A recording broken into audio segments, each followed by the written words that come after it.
ஓம் தத்புருஷாய வித்மஹே மகாதேவாய தீமஹி தன்னோ ருத்ர பிரசோதயாத். அக்னி கிரகமான சூரிய பகவான் மற்றொரு நெருப்புக்கோளான செவ்வாயின் ஆதிக்கத்தில் உள்ள விருச்சிக ராசியை கடக்கும் சுமார் ஒரு மாத காலத்தையே நாம் கார்த்திகை மாதம் என்றும் விருச்சிக மாதம் என்றும் அழைக்கின்றோம். துலாம் ராசியில் தனது வீரியத்தை தானே குறைத்துக் கொண்ட சூரிய பகவான் மீண்டும் தனது பூரண வீரியத்தை பெற்று வலம் வரும் மாதமே கார்த்திகை மாதம் எனவும் விருச்சிக மாதம் எனவும் கூறுகின்றோம்.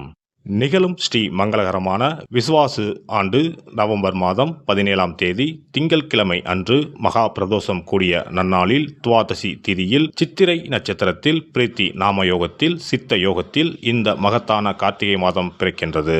இம்மாத கிரகநிலை என எடுத்துக்கொண்டால் கார்த்திகை 1ஆம் தேதி 17/11/2025 அன்று கும்பராசியில் சனி பகவான் வக்ர நிவர்த்தி அடைகின்றார். கார்த்திகை மாதம் 2ஆம் தேதி 18/11/2025 அன்று கடகத்தில் குருவின் வக்கரம் நடக்கின்றது.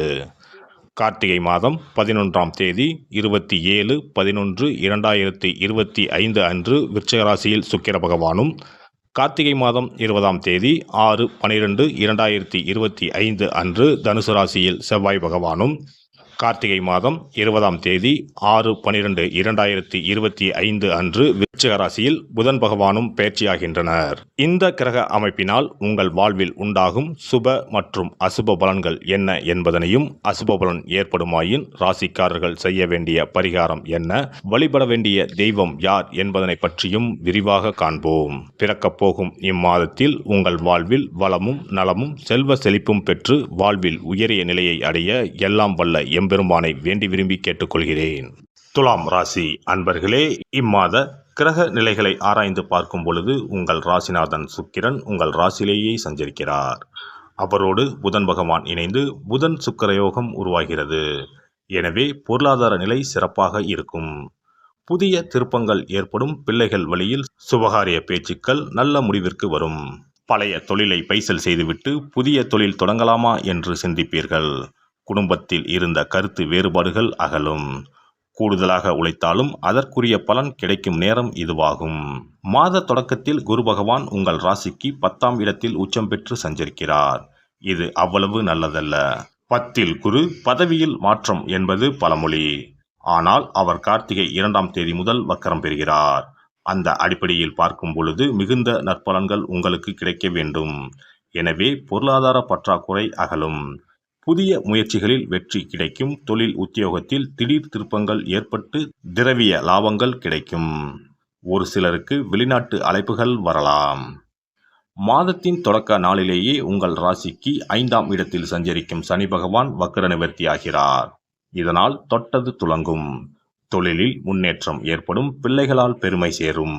பூர்வீக சொத்துக்களில் இழுபறி நிலையில் இருந்த பாக பிரிவினை சுமூகமாக முடியும். பத்திர பதிவுகளில் இருந்த தடை அகலும். பல நாட்களாக உங்கள் கருத்துகளுக்கு மாற்று கருத்துரைத்த நண்பர்கள் இப்பொழுது மனம் மாறுவர். கூட்டு முயற்சியில் இருந்து விலகி தனித்து இயங்கலாமா என்று சிந்திப்பீர்கள். கார்த்திகை 11ஆம் தேதி விருச்சிக ராசிக்கு சுக்கிர பகவான் செல்கின்றார். உங்கள் ராசிக்கு அதிபதியாகவும் அஷ்டமாதிபதியாகவும் விளங்குபவர் சுக்கிர பகவான்.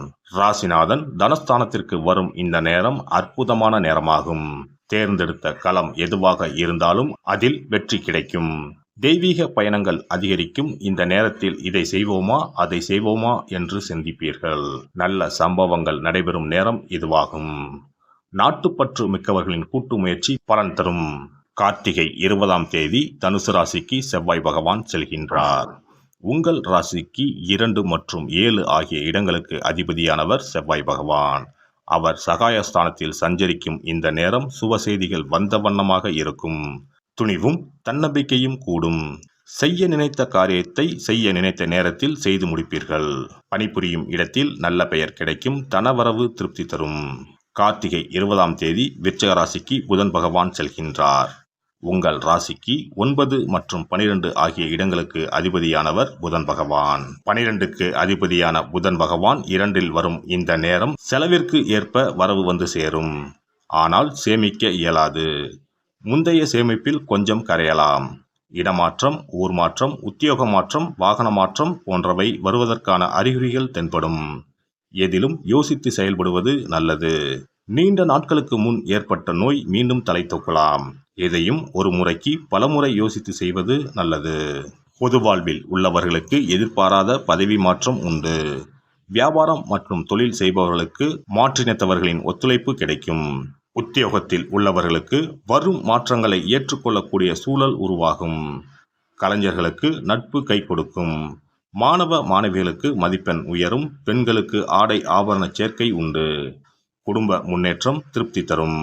ராசிக்கு 10ஆம் இடத்தில் சனி பகவானும் ராகு பகவானும் இணைந்திருப்பதால் ராகுவிற்கும் சூரியனுக்கும் உடனடியாக பரிகாரம் செய்வது அளவற்ற நன்மை செய்யும். சூரியனார் கோவில் சென்று அவருக்கு அபிஷேகம் செய்துவிட்டு மண் அகல் விளக்கில் நெய் தீபம் ஏற்றிவிட்டு வந்தால் போதும், நன்மைகள் நடக்கும்.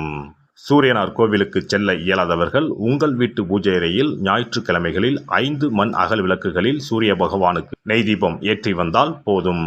தோஷம் கதிரவனை கண்ட பனி போல் விலகி ஓடிச் சென்றுவிடும். இம்மாதம் பணத்தேவையை பூர்த்தி செய்யும் நாட்கள் நவம்பர் 20, 21, 25, 26, டிசம்பர் 7, 8, 11 மற்றும் 12. மகிழ்ச்சி தரும் வண்ணம் வெளிர் பச்சை. சிறப்பு பரிகாரம். கழுத்தை நெரிக்கும் கடன் தொல்லையா? தடையின்றி வீட்டில் பணம் புழங்க கை கொடுக்கும் வெள்ளம் பரிகாரம். எவ்வளவு சம்பாதித்தாலும் கடன் தொல்லைகள் விரட்டி விரட்டி வருகிறதா? கழுத்தை நெரிக்கும் பிரச்சனைகளிலிருந்து விடுபட எளிய பரிகாரங்களை செய்து அதிலிருந்து மெல்ல மெல்ல மீண்டு வரலாம். பெரும்பாலும் கடனில் மூழ்கி இருப்பவர்களுக்கு நிம்மதி என்பதே இருக்காது. ஒவ்வொரு நாளும் ஒவ்வொரு யுகமாக நகரும். சொல்ல முடியாத அளவுக்கு மன உளைச்சலுக்கும் ஆளாவார்கள். இது போன்ற தொந்தரவில் சிக்கியுள்ளோர் பச்சரிசி பரிகாரங்களை செய்யலாம்.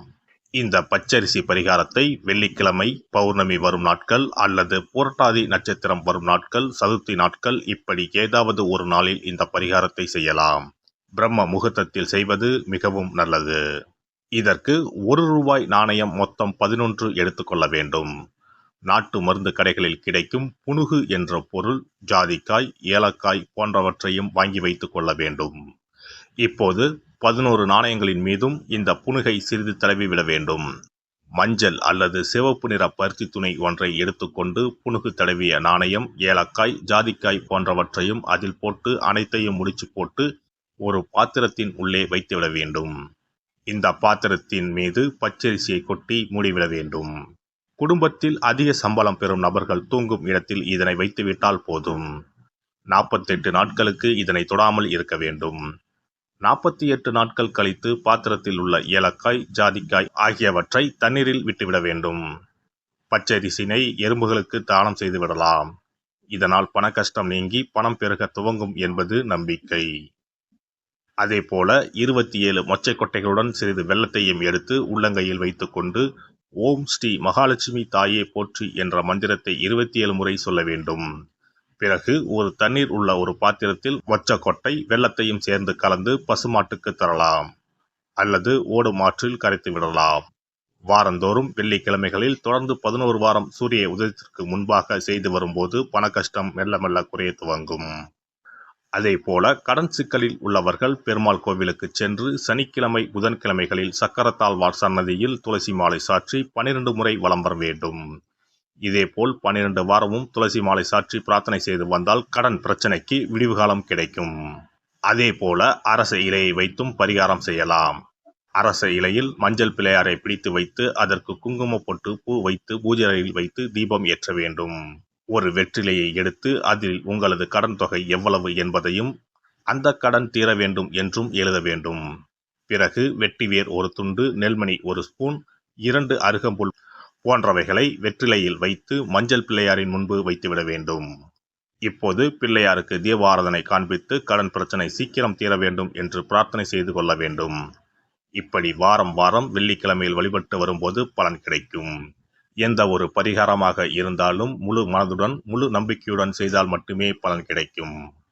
எல்லாம் வல்ல இறையருளால் நீங்களும் உங்கள் அன்பு குடும்பமும் உடல் நலம், நீலாயுள், நிறை செல்வம், உயர் புகழ், மெய்ஞானம் ஓங்கி வாழ்க வளமுடன். இந்த வீடியோ பதிவு உங்களுக்கு பிடித்திருந்தால் லைக் பண்ணுங்க, கமெண்ட் பண்ணுங்க, ஷேர் பண்ணுங்க, மறக்காம சப்ஸ்கிரைப் பண்ணுங்க, பக்கத்துல இருக்கிற பெல் பட்டனை கிளிக் பண்ணுங்க. நன்றி, வணக்கம். ஓம் நமச்சிவாய. சிவாய நம.